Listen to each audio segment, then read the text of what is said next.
Hey, Rook here. Thanks for joining me. And I wanted to talk to you about snap guns, specifically the homemade style.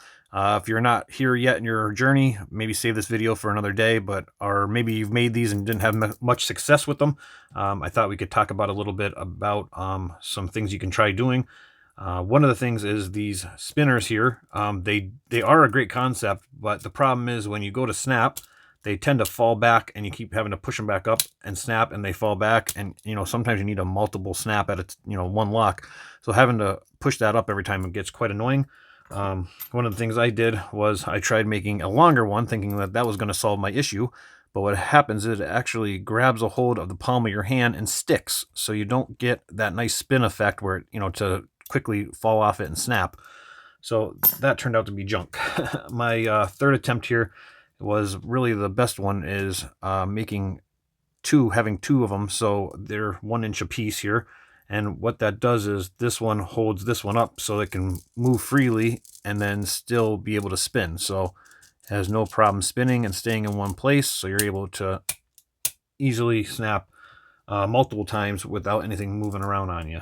Another good tip too, while we're talking about it, is having something like this. Is just like one of those little kid straws, but they're heavy duty plastic.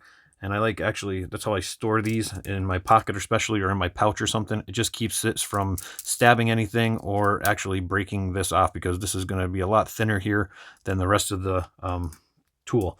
Another great thing to carry along with it, believe it or not, is something like a rag or, a handkerchief or, something, this little, glass cleaner thing.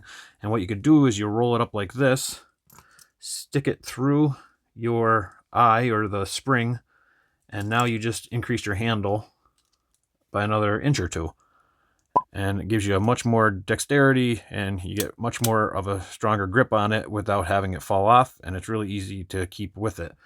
Another thing, this is a lock that was in use at one time. This did protect something. It's no longer in use, but I didn't gut it, so I'm not sure about what security pins are in it. That being said, I just wanted to show you like the idea behind what you're going to do with this. So if you can see here, you can see there's warding, and you can actually rest your profile right on that warding, and you actually want to go at an angle towards the pins. So you don't want to pick straight up and down. You want to kind of pick it at an angle like this, banging on the pins this way. You don't want to try going straight up and down. Another thing you could try doing, if you start having issues where it seems not to be working, try tilting it a little bit this way or a little bit this way. I mean, that's exaggerated. You're doing very fine increments is what I mean to say. Just wanted to show you what I'm talking about. With that said, one more tip too is bottom of the keyway tension works, but believe it or not, top of the keyway tension works as well. But you want to get something like this homemade one where it's just very thin and very small and out of the way. It's very flat to the lock. As you can see here, there's nothing really to get in the way, and it's very high up into the keyway, opposed to something, say, or your standard one kind of takes up a lot of space there, especially this side. You definitely wouldn't want that. That's way too much of the keyway getting taken up. And with that said, we'll try doing a little test here, or a little demonstration. You're going to go straight in, and you can actually rest the weight of the profile, like the weight of the pick, you can actually rest it up against the warding. Go a bit of an angle, and super light tension, feather light tension, it is all needed. And give it a couple snaps. You can reset it rather, and you're open. It's that simple. I have really good I get really a lot of good use out of these, like out of the house locks kind of thing, like quick set and Schlage. It's so on what do I want to say, padlocks and things, but really great results on house locks and stuff. But another thing, like I said, was tension is very important. Also, when you're putting your pick profile into the lock, you only want to go as far as the last pin here.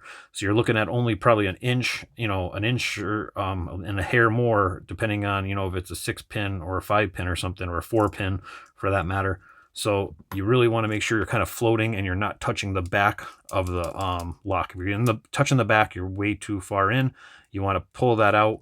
And if you can see here, you're definitely want to go more like that, if that makes sense. So just some tips, something to try. So if you're struggling with them and you're not having much results, they're not going to open up every single lock you own. But I really have a lot of success with this. I carry this around with me now, to the point where, this is the first thing I try before I move on to the next thing. So just something to consider, and hope that was beneficial and useful. And thank you for watching, and we'll catch you all next time. ありがとう。